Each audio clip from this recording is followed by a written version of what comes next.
Hey guys, JH, welcome to Practice 3. Guys, we've had some terrible weather. It's just been, it's been like on the surface of the sun, just terrible. Okay, it's late in the day, probably 6:30. Cool, but it's still like 30 degrees. So hot, guys. Okay, just a little important point for people. Guys, getting in the channel on the backswing and getting in it early and severely is important. And it's important how much severity you have in the channel coming in when you're going to hit the ball, when you're coming in to come across the target line into out. Now for some people, depending on that amount of severity, if you have too much severity coming in to the ball, if your angle is too acute, mine's about 8 or 9 degrees. But if you were sort of 15 or 16 or something like that, that's a bit too acute.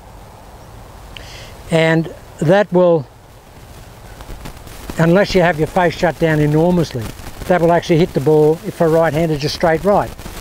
Now one of the guys on the channel, Ray Hess, Ray was saying that he's been hitting the ball great but straight right, and about 30 yards right.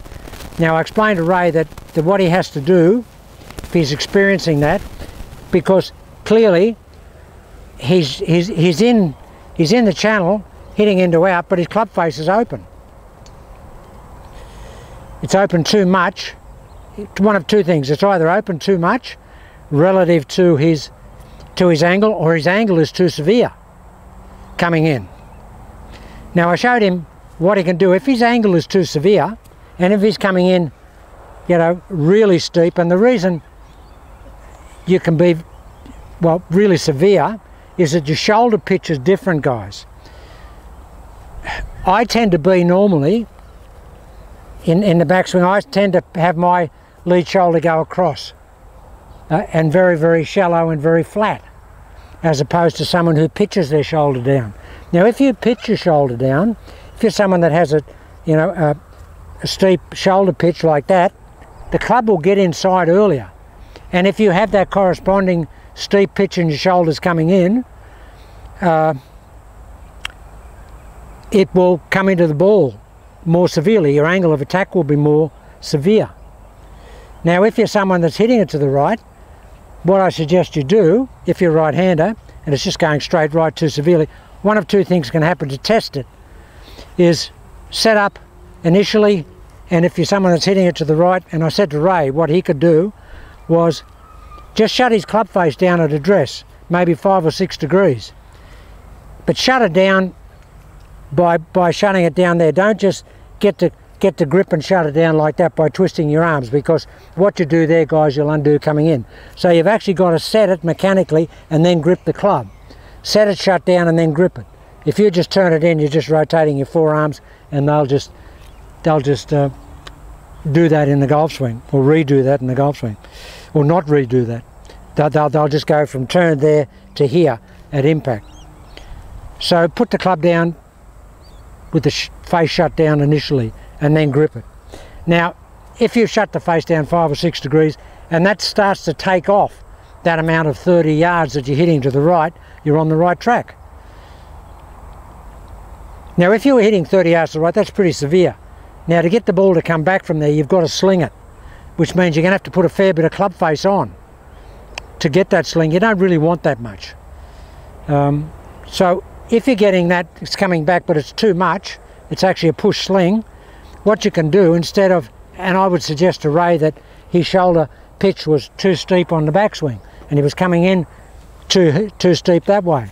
So I said to Ray, what you could do, if you just get that sling there but that's too much by adjusting that club face, just change the plane of your shoulders in the backswing. And that is simply, instead of going pitching here on the backswing, there, get your shoulder going across here.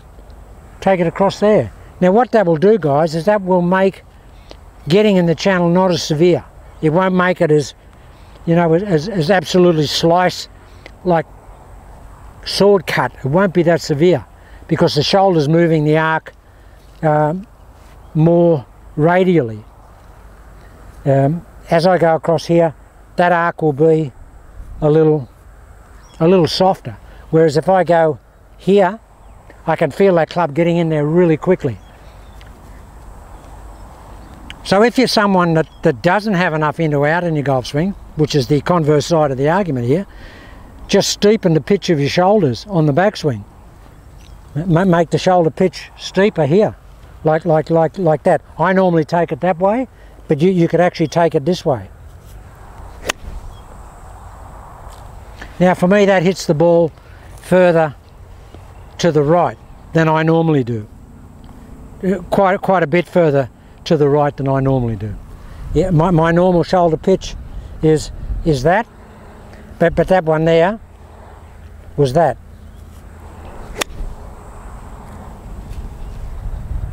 So that's something you can do, guys. Just give that a go. But you know, normally if the ball's just going right all the time, you're right-hander, club face is open.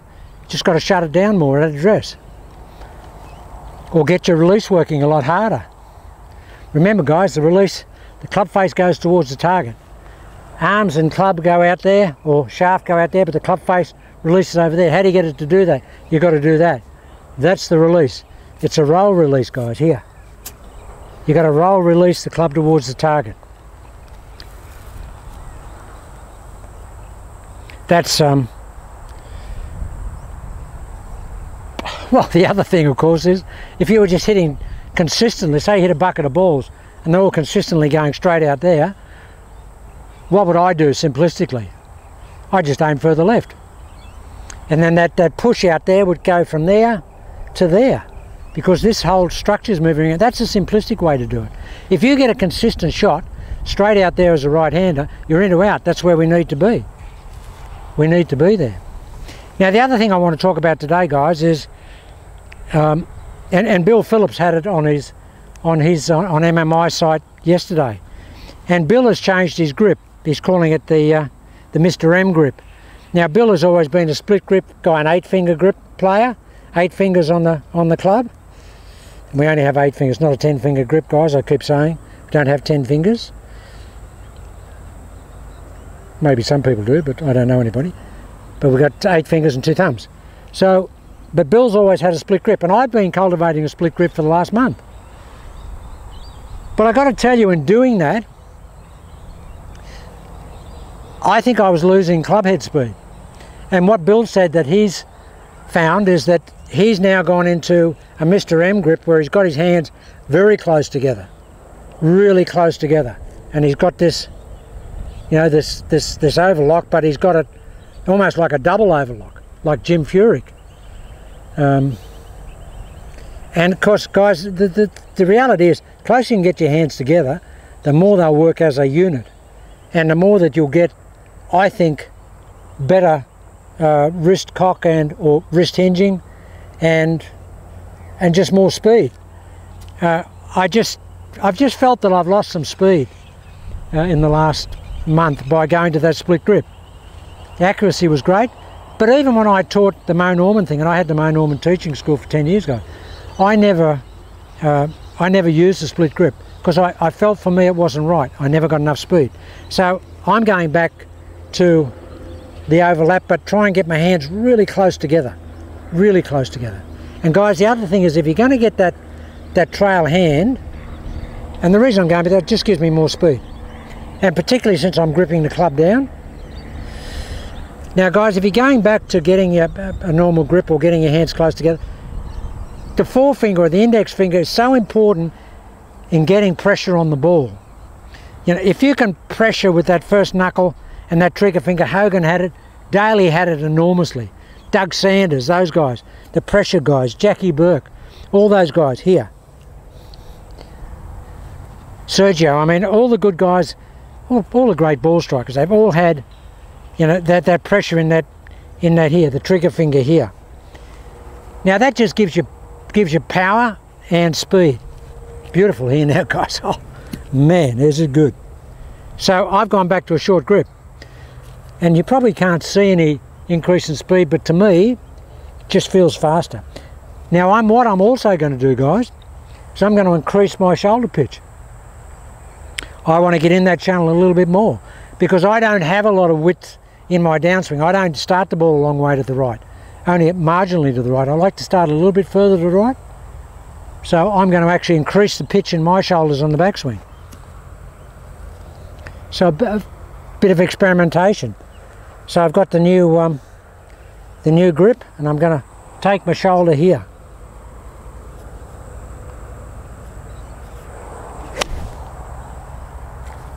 Wow, guys. Wow. Holy dooly. Did that have some good contact on it? I'm going to bring the mower over here. I keep saying it. That was fantastic. It's a different angle of attack and the impact feels different. Okay, we need some pressure. Come on, JH.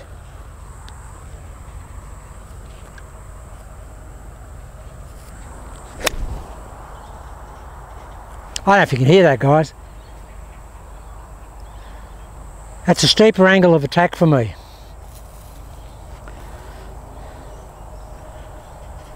And what it does, I think, is it doesn't get the club on the ground as early as it normally does, and it doesn't pick up that long grass. I mean, that was just hammer time. Got to tell you, I just feel like I got so much more speed with the grip back close together and that trigger finger. Yeah, so I'm pitching my shoulder this way.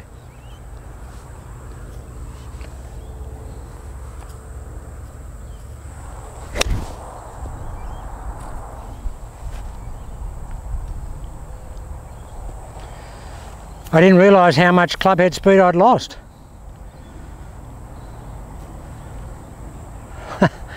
That's Motor City right there. And I just feel like I've got so much more hit on the ball. Wow. Does the club feel a bit more like this? Yeah, I tell you what I was losing.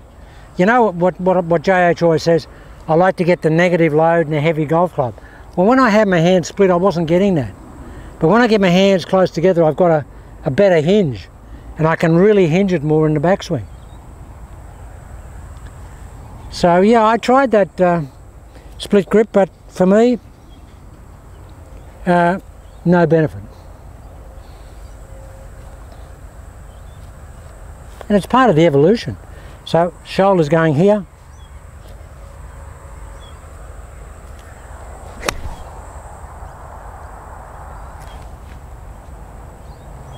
It's a different angle of attack. Entirely different. Still got the grip down on the clubs here, guys. Sitting down.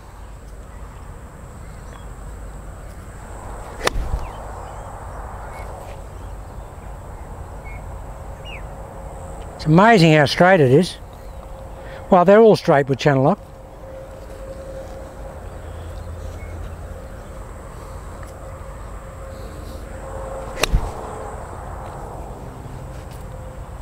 No movement. I couldn't hit the ball to the left, guys, honestly. I really couldn't. It just won't go to the left. Well, it hasn't since I've been on channel lock. Okay, I'll really get this going down.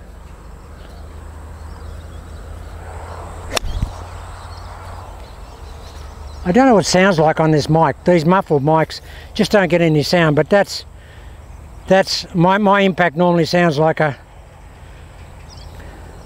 little 22 pea shooter rifle. Well, these here sound like an AK-47, but they won't on the microphone. That's real contact. See if I can put a little bit of noise in this. That's what Martin Ayers used to say, let's make a bit of noise. Mo Norman used to make some noise. And I bet Hogan did too.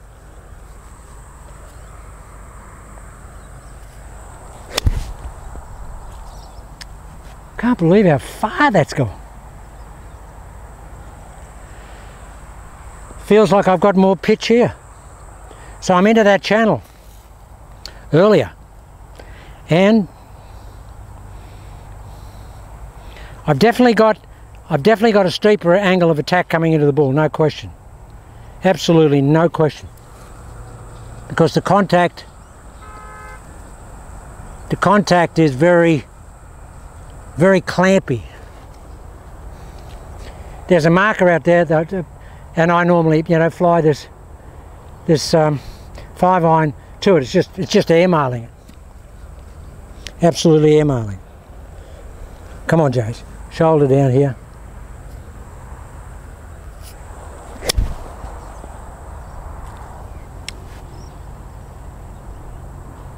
I can't believe that shoulder pitch, how much difference it makes. I mean, it's just an enormous difference. I've only tried it today. I only mentioned it, brought it up because I put the post up to Ray Hess, who asked me, said he was pushing the ball right. And I thought, I know what the theory is, but I thought maybe I would like a little bit more right. Watch this, guys.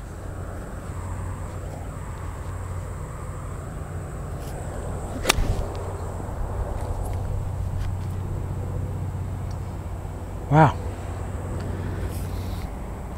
It's an amazing feeling to know you can't hit the ball over here.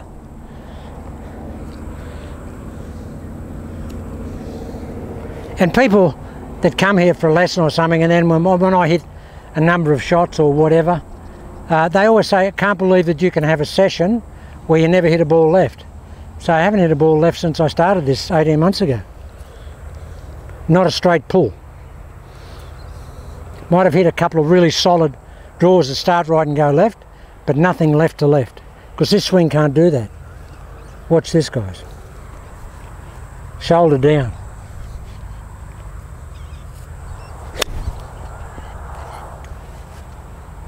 The height is unbelievable. Amazing height on the shot.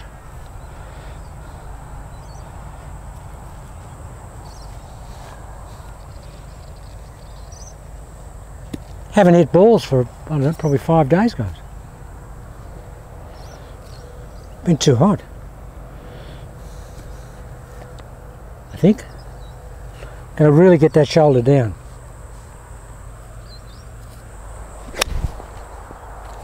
Well, guys, you hear it all the time, but that's the best 5-iron I've hit since I've been on Channel Lock. No question, absolutely no question. There's a lot of thump on that. I normally don't hit down on the ball, but that's not a divot taker, but it's certainly a clamper. Come on, okay, last shot.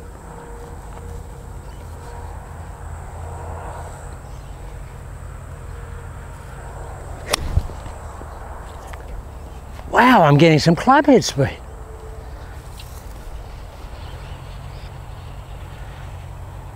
What does it feel like?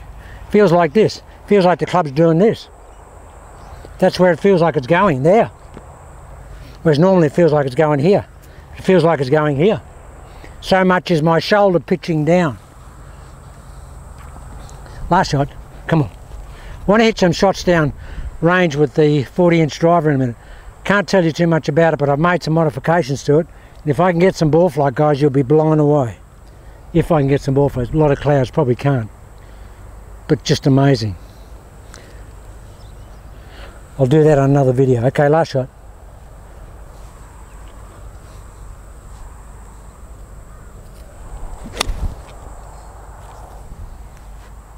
Okay, guys, so they're just a couple of things that I think will help you. Change the pitch here. If it's going too far right, try and have the shoulder a little bit more level. If it's going too far right, you've got too much pitch, but I needed to be a little bit more right. Ray Hess didn't need to be there. Okay, guys, I'll see if I can set this camera up and give you some downrange ball flight on the on the 40-inch driver.